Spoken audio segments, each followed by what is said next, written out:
Time now for our recurring feature we call Inside and Out. It's our monthly look at global health issues that affect you both inside and out.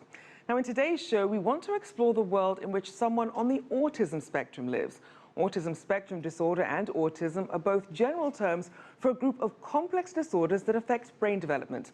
The most common characteristics that manifest in these disorders are difficulties in social interaction, difficulties in verbal and non-verbal communication, and repetitive behaviors.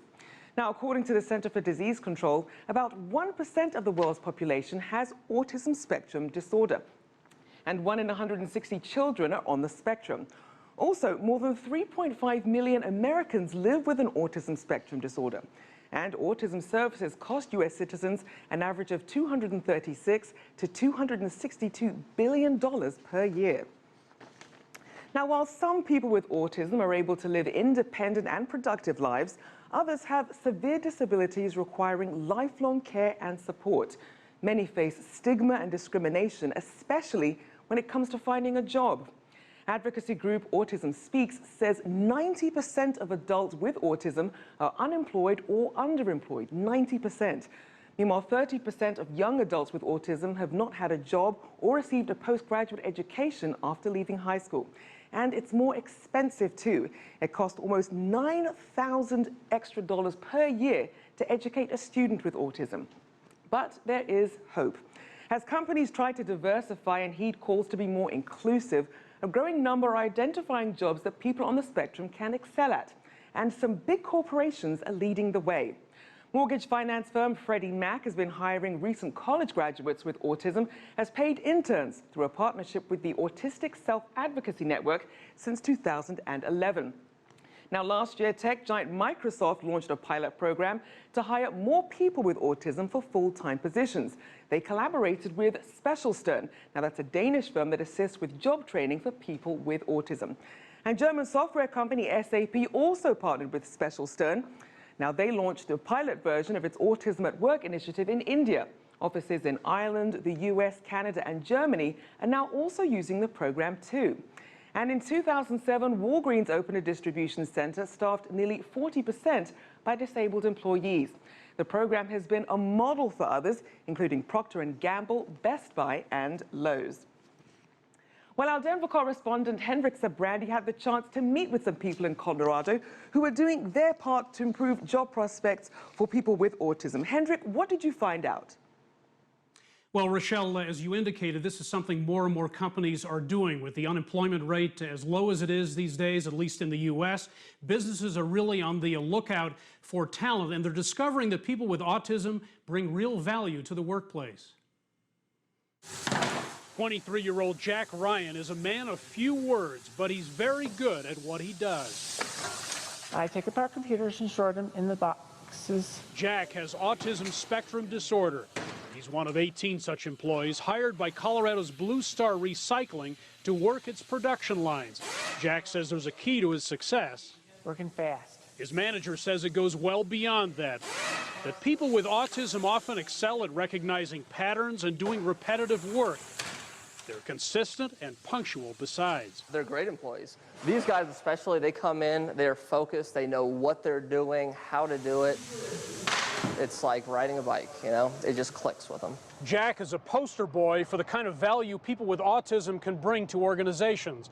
But for many prospective employers who come face to face with these applicants, it remains a hard sell. I think there's a fear of the unknown out there because they don't know what to expect. They would rather avoid it. 61-year-old Michelle Newman, who's on the autism spectrum, says companies often have caricatures of people like her. What they know about autism is it's all behavior related, you know, meltdowns, tantrums, and things like that. She says that's simply not the case. 90% of adults with autism are unemployed or underemployed. So that's a huge market that's just being left untapped. Autism is a very big continuum. Gradually, though, attitudes are changing. There's growing awareness of autism. More employers are diversifying their workforce and seeking out employees with unique talents. And sometimes that means making accommodations, like dialing down sensory stimulation in the workplace. If this individual isn't making eye contact with you or they're fidgeting as you talk to them, it doesn't mean that they're not listening to you. It's just they process information differently. The first thing. And yet, Michelle suspects her autism factored into her being fired 1 week into a new job. They just said I wasn't a good fit. We still have a lot of steps to take. Blue Star says its crew has more than met the basic requirements for employees. These guys blow those expectations out the water for us anyway. People with autism are assuming their place in the working world. It's well-deserved, if you ask Jack. Yes. And Blue Star has certainly made this part of their brand and part of their mission. They chiefly hire people with autism to work on their assembly line, and it's worked pretty well for them so far, Rochelle. Now, Hendrik, from what you've learned, are there any jobs out there that people with autism could be better suited for? Well, and as you heard kind of reference in the story there, they're really good with detail and focus. They typically work alone for the most part. That's their best situation, their best setup. They're not as good in customer service jobs, in jobs that require a lot of one-to-one interaction. Now, this afternoon we spoke to a gentleman who's been placing workers with autism for the past several years, for the past several decades actually. He says employers have come a long way in their attitudes in terms of hiring people with autism. When I started many years ago, employers were not interested, not just on the people being on the spectrum, but not people just who had challenges all across the board, and people were not, as an employer, were not very interested. So I think that has really changed over the years as well.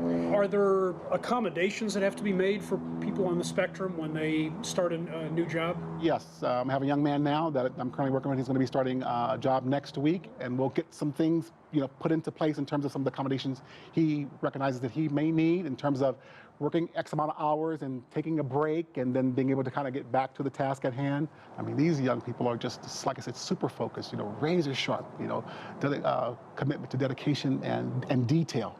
Man, the detail is just off the chart in terms of once they recognize what that skill set really, really is, and people can kind of get past, like I said, some of those little quirks, if you will. Right. You couldn't have a better, greater employee.